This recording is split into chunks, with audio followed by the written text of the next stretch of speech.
Okay, folks, we're out here in Fort Worth with one of our technicians, Roman.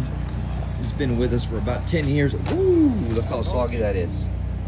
Look how soggy that is. Yeah.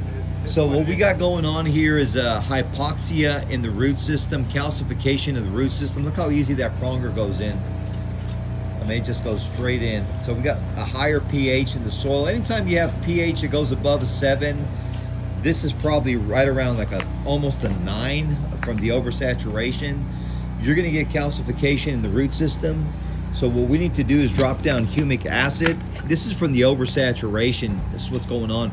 And this tree was transplanted from that area, from our client's property, to this area right here. And so what we need to do now is we need to drop down the pH in the soil and come behind that. Since we're in December, we need to come behind that with a 222, which is a Nutri-Root, to stimulate root growth but not push flush growth, because if we have a freeze, that's going to hurt the tree and you end up with pathogenical. I don't see pathogenical. We do have chlorosis of the leaves, but that's indicative of the season that we're in right now. This tree's dropping leaves. We did take a sample that we're going to be sending off to Texas A&M just to conclude that we're not missing some type of a pathogen. What are we mixing in the tank?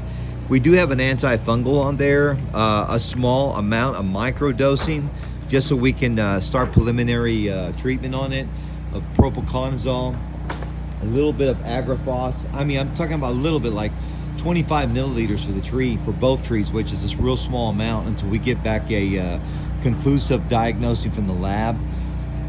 Yeah, the top crown is desiccating, but it's still tender, so that means there's hope for the tree to come back. The root system was severed by probably 65%, because that's what happens when you transplant these trees.